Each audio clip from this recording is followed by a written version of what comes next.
నిజం తెలిసి అత్తయ్య నన్ను కోడలుగా యాక్సెప్ట్ చేస్తే ఇక ఏ బాధ ఉండదు.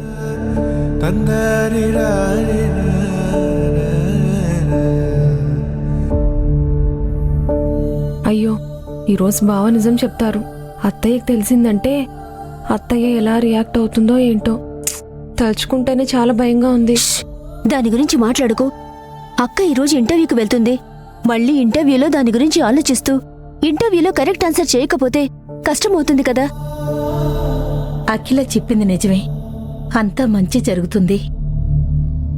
నేనిప్పుడే వెళ్ళి అమ్మవారికి దీపారాధన చేసొస్తాను.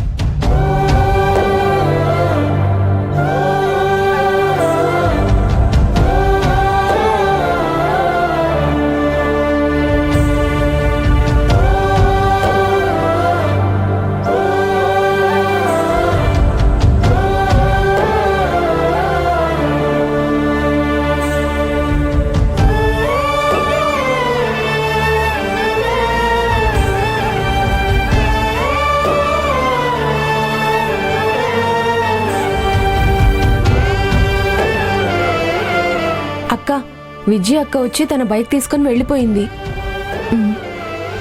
ఈరోజు నీకు ఇంటర్వ్యూ ఉంది కదా, తొందరగా రీచ్ అవ్వాలి. అందుకే నేను ఆటో బుక్ చేస్తాను. ఫోన్ ఇటివ్వు, నువ్వు ఆటోలో వెళ్ళొచ్చు. వద్దు, ఇంటర్వ్యూ 11 గంటలకుంది. ఇంకా 8:30 అవుతుంది. నేను బస్ స్టాండ్కి వెళ్ళి బస్సులో వెళ్తాను. ఎలాగో ఇంకా టైం ఉంది కదా. అమ్మా, నన్ను ఆశీర్వదించు. చల్లగా ఉండమ్మా. బంగారు తల్లి లక్ష్మి, ఎప్పుడేం చేయాలో అన్నీ నీకు బాగా తెలుసు. ఈరోజు నీకు పని దొరకాలి. అలాగే హరి కూడా ఆ ఇంట్లో వాళ్ళకి నిజం చెప్పి నువ్వు ఆ ఇంటికి తిరిగి వెళ్ళి అక్కడ సంతోషంగా ఉండాలి. నీకంతా మంచి జరగాలని నేను కోరుకుంటున్నాను. ఆ అమ్మవారి ఆశీర్వాదం కూడా నీ మీదుంటుంది. అక్క, ఆల్ ద వెరీ బెస్ట్ అక్క. ఆల్ ది బెస్ట్ అక్క. Thank you. వస్తానమ్మా.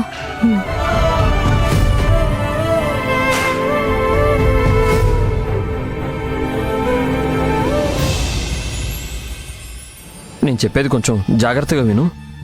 ఆ విషయం నువ్వు తట్టుకోలేవు, కానీ ఓపిగ్గా వినాలి. సరే గాని, లక్ష్మి ఏదో ట్రైనింగ్ చేస్తుందని చెప్పావు కదా, అది పూర్తయితే లక్ష్మి జీతం పెరుగుతుందా? అమ్మా, అవన్నీ నాకు తెలియదమ్మా. అవన్నీ లక్ష్మి నాతో చెప్పలేదు. ముందు ఆ విషయం పక్కన పెట్టి నేను చెప్పేది కొంచెం వినమ్మా. అంటే ఇది వినడానికి నీకు కొంచెం కష్టంగా ఉండొచ్చు, కాబట్టి కొంచెం అర్థం చేసుకుంటూ వినమ్మా. హరి, ఎందుకురా అంతలా సాగదీస్తున్నావు? అసలు ఏం చెప్పాలనుకుంటున్నావో డైరెక్ట్ గా చెప్పు. త్వరగా చెప్పు.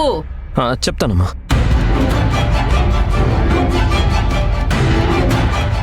అదేంటంటే, ఒకప్పుడు మా ఫ్రెండ్ ఒక అమ్మాయిని పెళ్లి చేసుకోవాలనుకున్నాడు. ఆ అమ్మాయి వాళ్ళు కోటీశ్వరులు, అంటే బాగా ఆస్తిపరులు, కట్నం కూడా బాగా ఇస్తారని ఈ ఇంట్లో వాళ్ళందరూ అనుకున్నారన్నమాట. కాకపోతే విషయం ఏంటంటే, వీటిలో ఏ ఒక్కటి కూడా నిజం కాదు. మా ఫ్రెండు ఆ అమ్మాయిని చూసి చూడగానే ఆ అమ్మాయితో ప్రేమలో పడ్డాడు. ఆ అమ్మాయి కూడా చాలా మంచిదే. కాకపోతే వీళ్ళింట్లో వాళ్ళందరూ కూడా ఆ అమ్మాయి బాగా డబ్బున్న అమ్మాయి అని అనుకున్నారు.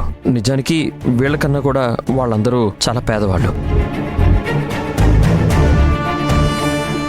కాకపోతే ఈ విషయం తెలిస్తే పెళ్లి జరగదని చెప్పి వాళ్ళు ఈ విషయాన్ని ఇంట్లో చెప్పకుండా వాళ్ళు బాగా డబ్బున్న వాళ్ళని నమ్మించి మొత్తానికి ఆ అమ్మాయినైతే పెళ్లి చేసుకున్నాడు. ఇందులో ట్విస్ట్ ఏంటంటే, ఇలా అబద్ధం చెప్పిన విషయం ఆ అమ్మాయికి కూడా తెలీదు. పెళ్ళైతే అయిపోయింది, ఇప్పుడంతా బానే ఉంది.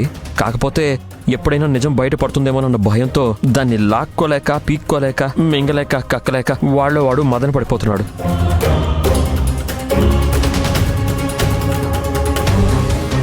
ఇప్పుడు పరిస్థితి ఏంటంటే, ఇది ఇంట్లో చెప్దామో వద్దా అని చిన్న సంకోచంలో ఉన్నాడు.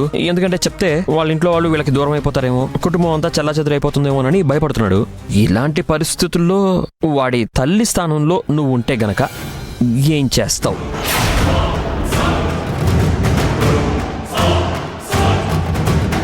అంటే నువ్వు మెదడుతో కాకుండా ఒకసారి నీ మనసుతో ఆలోచించి చెప్పు.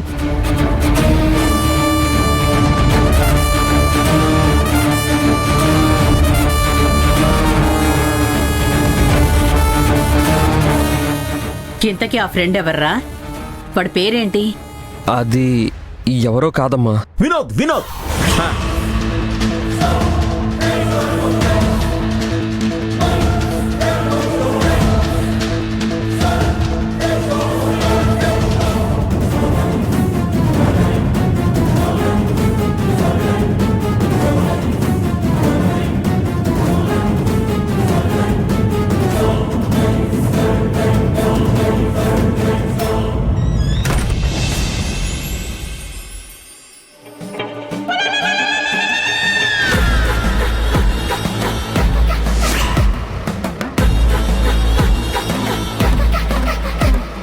ఏంటి ఇలాగైనా పనిచేసేది?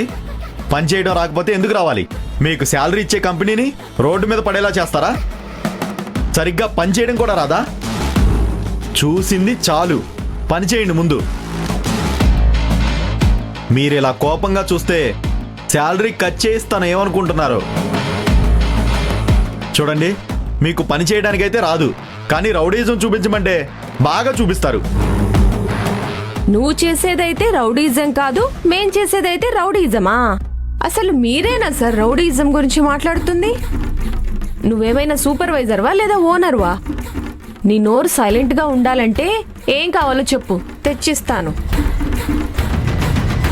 ఏం కావాలన్నా తెచ్చిస్తావా? చూడు, నేను చెప్పిందే చెయ్యాలి. మీరు నాకు ఎదురు తిరిగితే ఆ లక్ష్మికి పట్టిన గతే మీకు పట్టిస్తాను. ఈ రమేష్తో పెట్టుకుంటే మామూలుగా ఉండదు.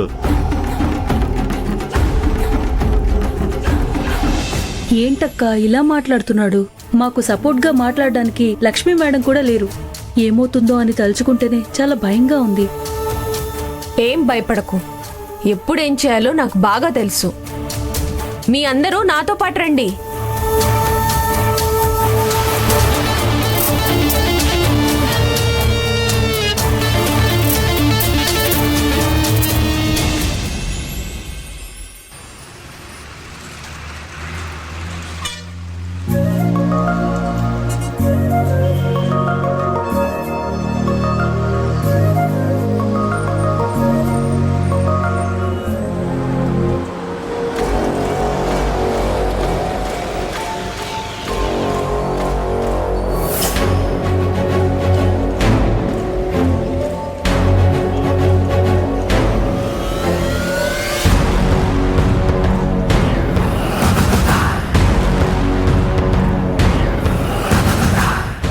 నమస్తే లక్ష్మి మేడం, బాగున్నారా?